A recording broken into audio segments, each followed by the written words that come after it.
Hello, friends. My name is host Eric, and this is my girlfriend Rachel. Hi. And today we're going to talk about personality type in the prime directive. What does this mean? Well, before even beginning on the document, let me just start with a bit of a preface, which is when we think about cognitive functions, we should think about functions in math. Now, the prime directive of a function in math is to do what the person wants it to do, which is to say, it's to be universalizable. That the same answer everybody will get everywhere in the same purpose. So if I'm trying to figure out the circumference of a round rug that'll fit into a room, I might use pi r squared, right? What's the prime directive of math then? To be a universalizable way to engage in a process that gives you information you need about spatial stuff or whatever. Yes? I was just thinking about your mom. Okay. Sorry. That's fine. No, that's great. This brings a certain, lightness to it. So it's a very dry topic, really. Sorry. If you want to see the document, that's fine. If you want to see the document, it's right here. You can get this. I'll put the link in the video. So, basically, the prime directive of math, then, is determined by the utility that people have for it. Which is to say, math doesn't have a prime directive. It can't because it's not an agent. It's not taking action. The prime directive of math, then, is people. But the question is, we're trying to describe people. If you're trying to describe functions in a system like math, you're saying, well, what's the measurement that we always have to measure back against? It's this ability to universalize, and for it to be, people get the same answer no matter where they are, who they are. People to be able to cross-reference their answers and to check each other's work, and for there to be able to be consensus about what is right and wrong. Okay, that's the key element of math in that regard. But if you're talking about an agent using a function in a system, then we need some sort of prime directive for the agent itself, because otherwise it doesn't make any sense. Well, why is the agent extrovertedly intuiting? What is the purpose of extrovertedly intuiting? What is the purpose of extrovertedly thinking? And we give answers like, well, it's to be more efficient, or it's to be blah, blah. But why are you being more efficient? True. To what end? Well, that always depends on the person's life. It might be this or that end. Okay, but in other words, what metric do we measure against to test our idea of what a function is? In math, if I say, well, I think plus means you pick the number that looks like a cross between the two numbers that you are adding together. So, for example, 4 plus 4 would be 4, because 4, it looks like most like a cross between 4 and 4. Whereas, let's see, like 121 and 211 would be 21, because that's a cross between those two numbers. It's a mush together kind of, you know. If I were to tell you that's the function, that's my understanding of the function, you'd be able to say it's wrong because it's specifically something else. It's a different operation that you execute when you choose to execute that function. So functions are made up of operations too. It's like a function might be addition. The operation might be to add them, I guess. Yeah. Okay, so now that we know that we can test functions as to whether our understanding of a function is valid or not based on whether it meets the standard that we check against validity. So, in other words, while using it this way, I got this answer.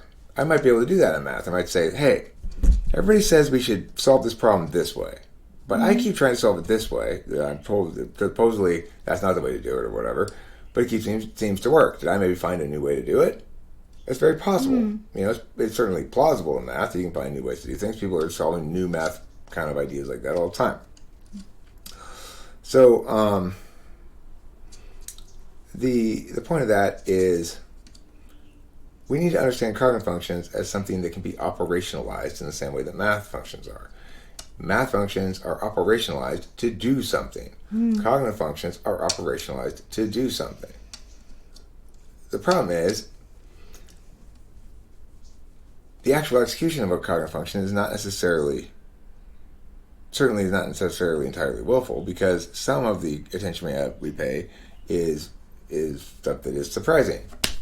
Rachel didn't expect me to slap her leg right there. She was surprised by it. So in that instance, she didn't have to pay attention to what's happening. Instead, what's happening paid attention to her, basically. Right? Yes. Now, note that I wasn't processing or metabolizing information in that instance. I was creating action, doing action that created a new sort of piece of information. Right? Mm-hmm. And that new piece of information resonated differently than the old pieces of information did. This one had a sound that went with it. It was experientially known by Rachel. She knew on SI level that she'd been surprised, rather than simply knowing conceptually that surprise exists, right? Mm-hmm. So the thing is, that sort of surprise is probably fine in this instance, because it's within her general expectation frame for me. I'm not going to bore her. Is within her top level expectation. So what does all this segue into? This. Personality type and the prime directive. What is the prime directive? The drive to conform realities to expectations and expectations to realities. Best explains observable personality expressions and a lot more. So, in other words, if you have to have a singular rule that is universal for every human being, that makes sense as a driving rule for them, even though personality types are so different from each other, then it would have to be a very machine code level prime directive. And this is not a notion for this is a prime directive for human behavior that I came up with, although the person I got it from didn't call it that, prime directive. He basically was expressing that idea. And he's some famous genius guy, and he talks about it being to eliminate free energy, is what he means, in the physics sense. Anyway, regardless, I forget what his name is. But he came up with the basic idea that that's a prime directive. So I want to both give credit where credit is due and indicate as well that this is not just something I made up, although that wouldn't make it any less valid. Exactly. Okay? But just for those of you who don't like things that I make up, this is not something I made up. It's something I got from a source somewhere on the internet that I read one day, That's cool. It's good to have sources. And how does the PD link to type? Is the next question. It's the first question, of course. How does the prime directive link to type? The 16 different personality types represent the different possible approaches towards successfully aligning realities and expectations. The configurations, mechanics, fields, grammars of the model all emerge naturally once one begins at the right place, the prime directive. Is a prime directive necessary? Well, yeah. The prime directive biconditionally necessitates a cognitive function approach to human personality. It implies two distinct areas of being, one for expectations to be kept and understood, and another for realities to be manifest and checked against. What I mean by biconditionally necessitates is, if there is a prime directive, each instance of cognition must be able to be expressed as a function of the prime directive. Otherwise, it's not a prime directive. And also, if we want to express cognition as functions and attentional channels, then there needs to be a singular prime directive driving the action for everyone, or else it's not a universal model of human experience that encompasses not everything within human experience, but the entire scope of possibilities within this frame, namely the 16 possible attentional channel configurations. That completes the set. And the reason it completes the set is because you'll see there's a finite number of ways to interact with these two realities, expectations and realities, right? Two things, expectations and realities. Yeah. All right, so example implications of prime directive. Expectations necessarily must be more static than realities, for example. Mm-hmm. Thus, the ecosystem of expectations is one of ordinalities and conditionals. So I establish what my expectation is. It's something specific, or it's undecided, but that's something specific too. In that case, you're like, well, I'm not sure what it is yet. I don't really have an expectation formed about this. And that'll bother you more or less depending on what kind of type you are. The ecosystem is one of ordinalities and conditionals. What does that mean? It means we take the fluid reality of a bunch of random crazy shit and turn it into, well, if I do then this is likely to happen. Conditionals. That's expectation talk. Or ordinalities. if I want to successfully get to point Z, I'm going to have to go A, B, C, D first. But I have to make sure I put D before E or else I'm going to have problems. That's ordinalities. Okay? These are ways of managing our expectations to make them be testable by reality, basically. And in order to be human being. I'm going to have to... Hold on. Hi. Well, you saw that, huh? I didn't see it. Oh, me. I didn't see it. I heard it. No, okay, you don't want to... You did that. Yeah. Can I finish what I'm doing here on this video? I'm in the middle of making it. Give me 5 or 10 minutes, okay? It's not as... No, it's not important. We just have to... All I need to do is make sure that... That was... What? Oh, that hit you? Oh, no! Move that. Huh. Yeah, I did. Okay, well, when you're ready to know, there's nothing hairy here at all. Alright, cool. Okay, so, and it's further not an ecosystem of fuzzy boundaries and dynamism. You can't have very fuzzy boundaries to have clear expectations. Now, granted, your expectations might be qualified. You might say, I generally expect this, but most expectations in life are not explicit at all, which is to say they are assumed. You operate under a given assumption. Like, you assume when you go to the store that the guy behind you in line isn't going to punch you in the back of the head, right? If it happens, you start, that can cause, when people have PTSD, for example, they are taken by surprise, by trauma, and they've come to believe then that life is no longer fundamentally predictable. They cannot safely operate under the assumption that more or less shit will continue as it is going on right now. And so, such a person will, in order to make sure that they are never caught by surprise again, will become ultra vigilant. This is also true after people have been cheated upon, especially if they were blindsided by it when it came out. If the significant other had totally hidden it, they weren't even expecting anything, and then they find out one day all of a sudden that they were being cheated on for a while now, maybe. That is going to make them a dramatically different person in all relationships going forward, because the trauma there is not any different, really, than, like, if you think about it. Let's say Rachel, somebody called her something, she was unsure who the number was, and she picked up, and it was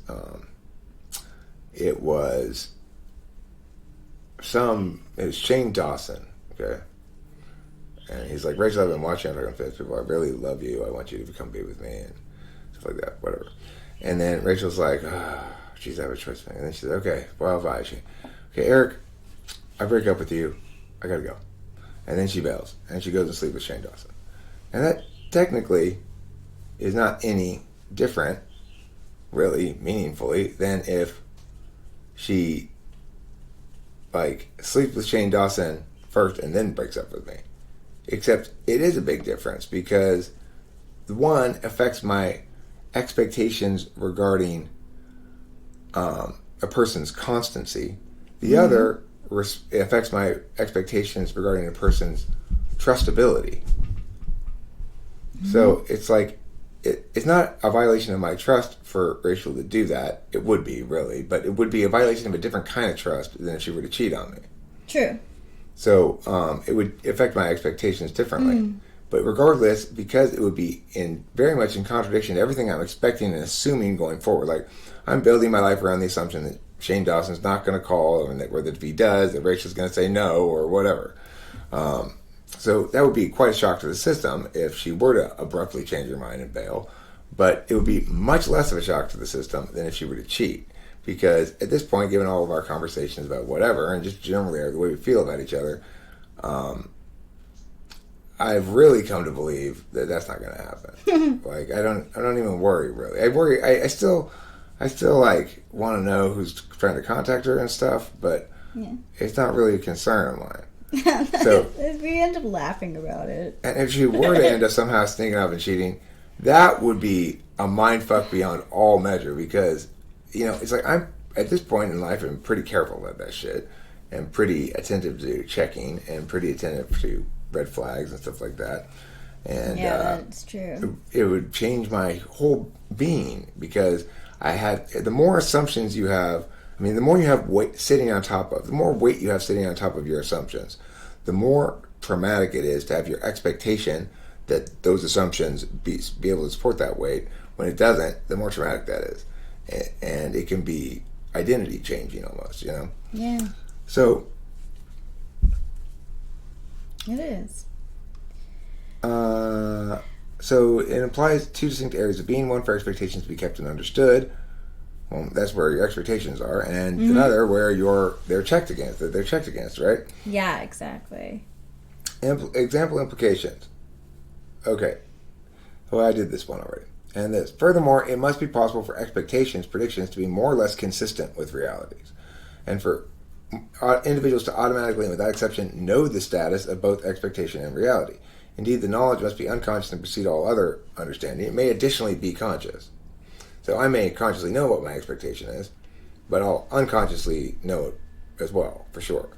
Because that's what it is when you go about, like when I get in the car and I step on the clutch and I put a step on the brake and I push the button and I expect it to turn on. When it doesn't, it's distressing. When my dad went, when I first moved here, and he wanted to start the car in the morning, he came morning after morning telling me for like a couple of days, I guess 2 days probably, you know, I saw it, there's something wrong with your car, it doesn't start right, and I don't know what's wrong with it. And I'd go out there and I'd go push, and it would start right out. And, you know, he wasn't satisfied until he determined exactly what the problem was. What the problem was, he wasn't stepping on the clutch. He didn't realize he had to step on both the brake and the clutch, even if it's in neutral, in order for the ignition to go. So, you know, that's an example of how expectation and reality misaligned for him. You know, he knows, and he concluded not that he was doing something wrong, but that there was something wrong with reality. Not that there was something wrong with his expectation. His expectation was fine, actually, that the car was going to start. True. But his assumption that he had attended to everything that he would need to attend to for the car to start, unless, in the only exception being if the car was broken in some way, then that led him to conclude the car was broken. And so, one way or another, he was going to have to resolve that contradiction between his expectation and reality with some sort of explanation that satisfied him. And everybody does that with all those sort of instances in life. Yeah. That's the prime directive. That happens. It's the prime directive is to understand, why didn't the car start? Yep. Anytime, when are you not having to apply the prime directive in some sort of solvency sense is when everything's going as you expect it to. When there's nothing surprising, except surprises that you expect. Like, Rachel expects me to surprise her sometimes. She probably didn't expect me to slap her leg like that, but she does expect me to not be boring. So that's consistent with her expectations. That is, yes. And I really would like a ice pop. Go get one. Okay, cool. Yeah, go get one. They're great, by the way. I had one the other night. Cool. I saw the wrapper and I was like, oh, I wonder what he thinks of The it. pomegranate pops, yeah. Cool. Alright, so utility of PD and metacognitive analysis. The prime directive allows us to frame a frame through which to understand the expression of any given function. For example, the question, what is NE, which is not a meaningful question to answer, can be replaced with, how do people use NE to conform expectations to realities or realities to expectations? So I want to now talk a little bit about this. We can also understand all of cognitive functions using this nub of an idea that psychology has. Psychology has presented two concepts in particular that are significant, namely object permanence and shape constancy. Now, for the purposes of this document, I've called shape constancy object constancy because there's no reason to change the. I'm trying to point out that these are self or other things, okay? So, basically, the thing to note about object permanence is the wrong name for it. The right name for it is subject permanence. That I persist across time such that later, when I go to this room, is going to be the same as earlier when I went to this room. Because I'm the same person across time. That my previous experience informs me about my upcoming experience. to say that it's object permanence is a natural mistake to make because it's what it seems like. It seems like the baby realizes the object's permanent. The baby doesn't realize the object's permanent. This occurred to me this morning. The baby realizes the baby's permanent. Yeah, this is true. It's subject permanence. That's what SI, and that's the beginning and birth of SI, okay? Wow. The beginning and birth of SI is subject permanence. Now, shape constancy, that's object constancy, which is different than permanence, okay? So, oh, right, this is, this,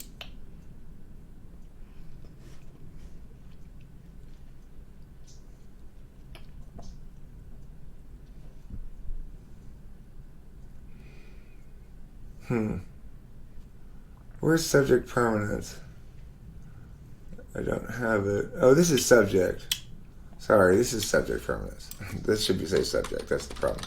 Okay.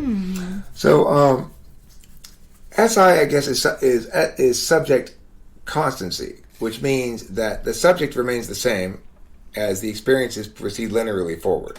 In other words, I can rely on my past experience to assume that my experience will be constant. Okay? Now, FI is subject permanence because what that means is I can assume that the impacts are real. In other words, they're not hypothetical impacts. If somebody hurts my feelings, it's not the permanency part of it means it's not conditional and it's not subject to my observation. Okay, that's what it means to say something is permanent. It's not conditional and it's not subject to my observation. So if I say an object is permanent, I'm saying when I'm not looking at it, it stays there. When I say a subject is permanent, in this case, what I mean is when I'm not looking at the hurt feelings, they stay there. They're still there underneath. They don't go away, and until they will eventually. They're not like objects as well. A mountain isn't really permanent; it gradually erodes. Well, feelings are the same way; they erode too. So they're not really permanent. But within our time frame, within our normal passage of time, they seem permanent. In the time that you're experiencing them, it seems like they're permanent. Okay, same with objects in space. Now, NI then is object constancy. NI is what psychology already knows about and talks about, which is shape constancy. And they got that one right in the sense that it is an object that it's about. It's saying no matter what direction I look at this object in, if I look at it like this, it seems like a small rectangle or something. You know, if I look at it like this, it seems like a tall rectangle. If I look at it like this, it's got buttons on it. If I look at it like this, no buttons. So this is the same object no matter which direction I look at it from. In other words, its identity as an entity is constant. Okay? Yep. So that's what the birth of NI. The birth of NI is understanding external identities as wholes. And the birth of SI is understanding your own experiences as as constant, your own experiences as being the same across time. So permanence is, it says right here. Permanence is object, the thing, whatever it is, subject or object. Constancy stays the same across time. So, identity has both constancy and permanence, which is to say, my identity as a human being, it does evolve, but it basically stays the same across time. Rachel watched this video of me as a 17-year-old yesterday, and it's on the channel somewhere. I've shown it to people before. Rachel, did I seem markedly different back then than I am now? No. Did I seem remarkably the same? I think I did. Probably. Yeah. I mean, the argument I made was a constitutional law argument, right?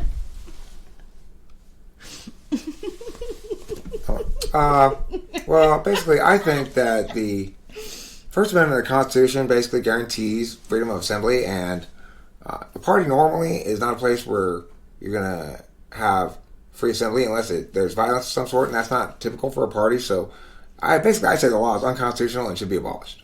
That's what I said. I threw in like a couple extra basically because I was a juvenile, you know. It was great, and it like totally fired up the next kid who was talking too. It was great. He sounded kind of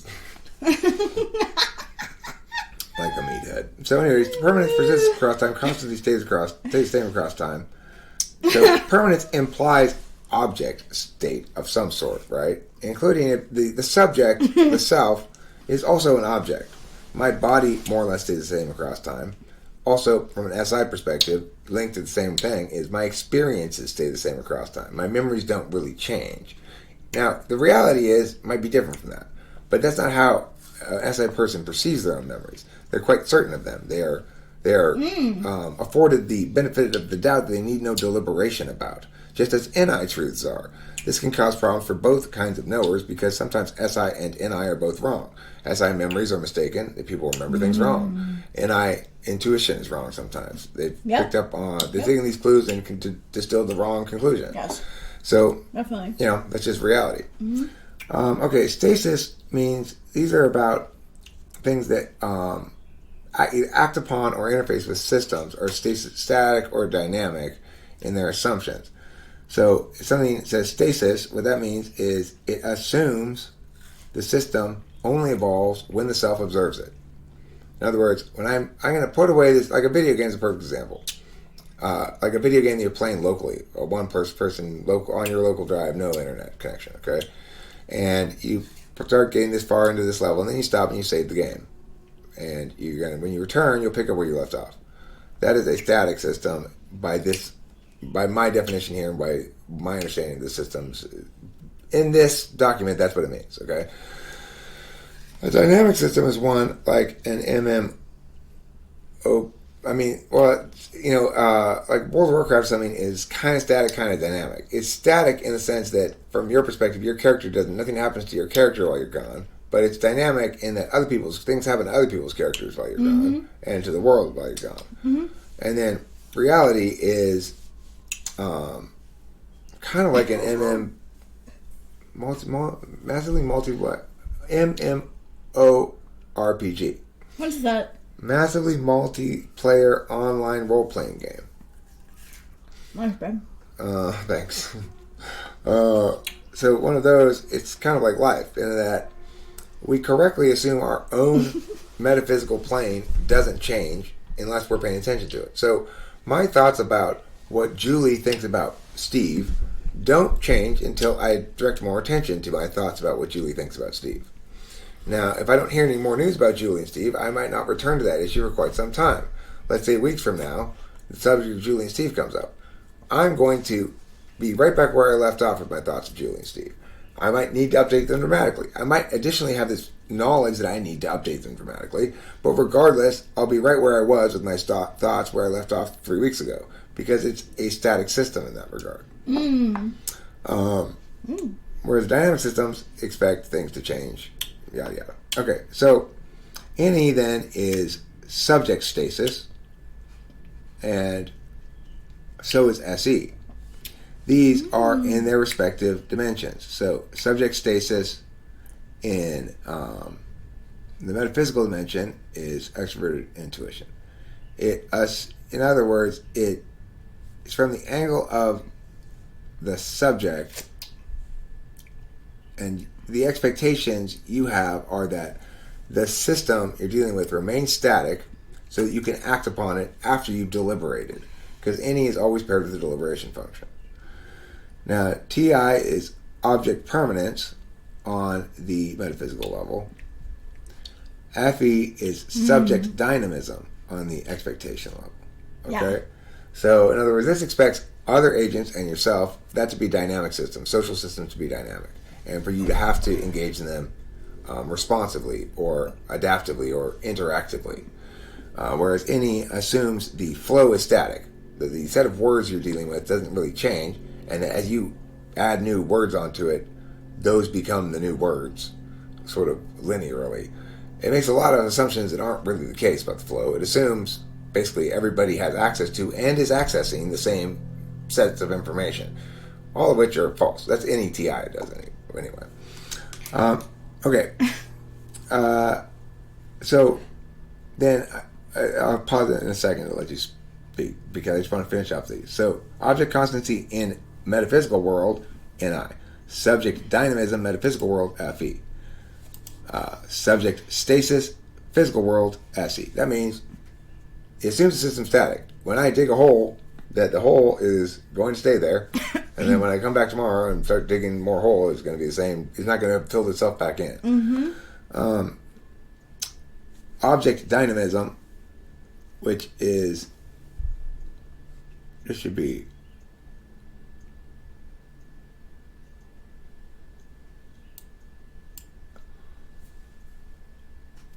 one of these needs to be changed. One of these needs to be subject. One of these needs to be object that says these three subjects. I guess this is object stasis then. That seems odd though. See, the I should all be subject maybe. I should be subject? No, Yeah, see, any subject. But look, here's the thing. Fi is subject, but Ti is object. Oh, this is right. This is right. Yeah, I see what I why was it's thinking right. too. Yeah, I'm like, it just seems subject. No, this is why it's wrong, maybe? Let me see. Yeah, this is object. That's why.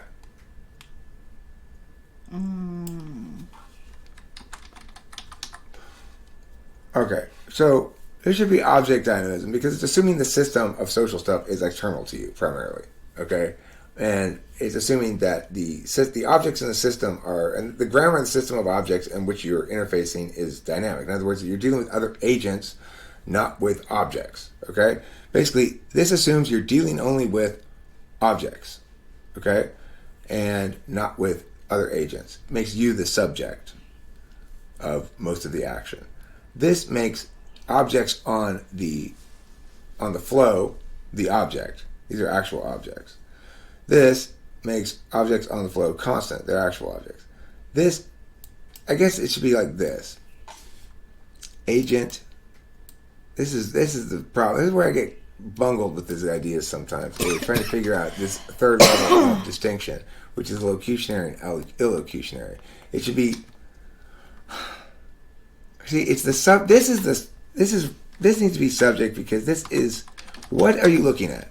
You're looking foremost from a subject's perspective here. Subject. Subjects, okay? Yeah, I can see that, right? This is like yourself as yeah. an agent. This is yourself as a subject that has to interact, okay? Yeah. This is yourself as an agent. And this is the self as an object. Mm-hmm. Okay, right. So in other words, the self, yeah, it is. The self is an object because, look, if the self is an agent, this is a part of the self that does, right? And yes. And this is the part of the self that exists independently of will. In other words, what you know, you know. It's an object within you, distinct from you, and resistant to your will and observation. Yeah. You can't decide your NI truth is something different. Right. You can't decide your memory is something different. Correct. So this treats the self as an object. This treats the self as a subject, and this treats the self as a subject because it says I'm the one experiencing the objects, whereas this one says the objects are independent of me to be known, not experienced. And this one, the memories are independent of me to be known, not experienced. This says the realities are to be experienced by me. Yes. So it's, I am the subject who's doing the experiencing. Ooh. This one is, I and everybody else are the subjects who need to engage with each other as agents among agents rather than as an agent among objects. And this one here says that I'm going to act as though this is subject. It's got to be, I guess, because this one says Can you read double agent? well, it says I'm the one who has to interact with dynamic reality, same as this one. It's just that it views the self as a subject, not an agent, because it knows that it's going to be subject to multiple changing things. Like, something you got to deal with this guy, that guy, the other guy. You have this element's not known yet. What we have to do on this. We may have to leave this thing. It deals with complications like that in ordinality. So it's a subject dealing with dynamism. True. And yeah, I don't know if that's balanced or not, but that seems to be the way it should go. Anyway, regardless of this angle, which seems a little still speculative, obviously, still trying to figure it out, so beta, the idea that people need to not just deal with permanence and constancy for objects, as sort of machine code psychology, but also dynamism and stasis of systems, seems intuitively so, and that they would need to do so in both the plane of expectations and of realities, seems naturally to be the case or implied by the prime directive. So then, the thing is about that, here's the next thing I want to read, is this. The prime directive allows us a frame through which, I read this already, but I want to read it again. To understand the expression of any given function. For example, the question is, what is any can be replaced with how do people use any to conform expectations to realities? So, if you cannot, the reason these cognitive functions, another way to think about these cognitive functions as a consequence is to go, well, what does any do? Any basically says, let's make sure we've anticipated all the possible way our expectations could be wrong, and not be thereby not be surprised. What does TI do? It says, let's check to make sure that our expectations are defensible, that we can expect to be able to win communication. We expect to have the words and the communicative elements on our side logically, or it's defensible or legitimate, right? Mm-hmm. So that we know if something falls apart, we'll have what we're going to do after that. It's a contingency plan for the dynamism of systems that come before it. What to do if shit falls apart, really. And it's also a way to avoid committing to expectations. It says, okay, well, I don't agree with you. Here's the way I can negate what you say. I'm not going to adhere to that set of words. Another way you can talk about expectations is affirmations or negations. Negation is a way to disavow expectation and to try to allow yourself to be open to whatever happens as much as possible. You can only do so to a very limited extent because, after all, it's the prime directive you're up against here. And it tries to know what's going to happen. It tries to understand how something's going to play. It tries to get the expectation right. First of all, find the single most correct expectation. And assume that, shit's constant in the system. FE, it tries to interactively manage the dynamic system of people's expectations of each other. And SE, it tries to affect realities. So if expectations and realities don't match, it says, well, I'll change the reality. TE says, well, I'm going to deal with the dynamic systems of realities to make sure that I can more effectively match realities to my expectations. SI says, I'm going to rely on reality being constant, familiarity producing more of the same, and not needing to anticipate change very much, so that because the way things are right now is already very complex. Assuming the way things are right now basically stays the same, I can get to know all the complexities of the way things are right now, and sort of resolve that so I'm never surprised.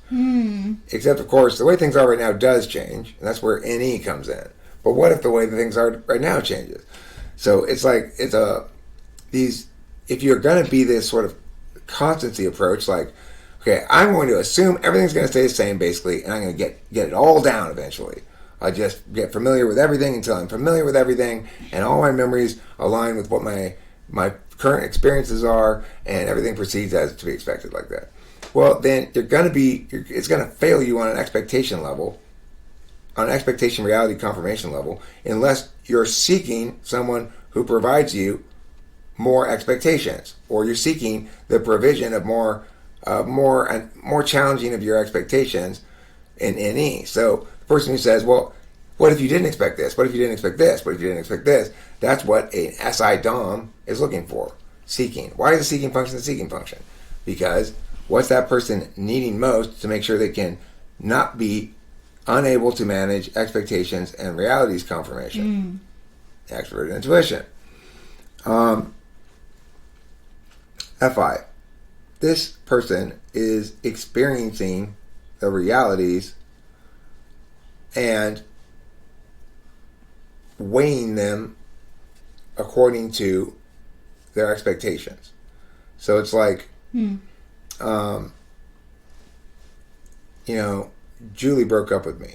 Well, I didn't really expect her to stick around. I got a feeling early on that she was a lot less serious than I mean. I didn't really push on the issue. I was just kind of like, that's cool, we can just be whatever. So I had low expectations anyway. It doesn't surprise me.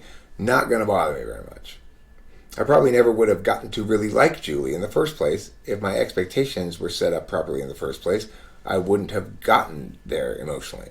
I would have either known in advance, okay, Julie's not serious, so I'm going to set my expectations accordingly and either don't want to be with her at all because I want something she doesn't, or I'm going to fight a lot about it because we're not in agreement, and that's going to just blow us apart, or I'm going to change my expectations, or, it's like one way or the other, it's going to be managed. But if Julie and I have been dating for a long time, and then all of a sudden I come home one day and there's a Dear John note, that would be, identity changing, and it's trauma, because it would totally take the person by surprise. And so, anyway, this is the idea here, is this, that we can understand each of these things as it relates to the process of expectations and realities. So FI tells you whether or not, it makes you experience it when they don't conform. It makes it hurt, right? Yep. And it also tells you the scale of the hurt based on its analysis of the expectation reality distinction. So I guess it measures for reals how much it matters to you. How much you had riding on that expectation. You can always measure weight. You can reduce everything to some sort of function of the Prime Directive if you've got a good system modeled, right? And you can operationalize all these things. What are they doing in the system? How are they helping person conform expectations and realities? You can explain any behavior as a function of that. You should be able to if it's really the Prime Directive. There aren't any behaviors that don't link up with that. Mm-hmm. So it seems like a good notion to me. Yeah. Rachel, you got any additional thoughts or comments? It got me thinking. Well, first of all, looking at the word object over and over again, I was like, that's how it's spelled? Like, you ever have those moments? Yeah. And second, it was interesting. So your mom is having a bit of like poop sessions with Lily, and I think what time do you think Lily is? ESFJ maybe? Yes. And your mom is an ISFJ, right? Yeah. And there's been a little bit of like tension there. And then like INTP and ENTP, it seems like they get along at first or whatever, but then there seems to be a different... It got me thinking, looking at this chart, it got me thinking about the comparisons between all of the cognitive angles and expectations. So it was very interesting. Yeah. Okay, well, I hope everybody else enjoyed it as well. And I'm going to put this link in the Miadimia. I copy it. Replace URL with its title, yes.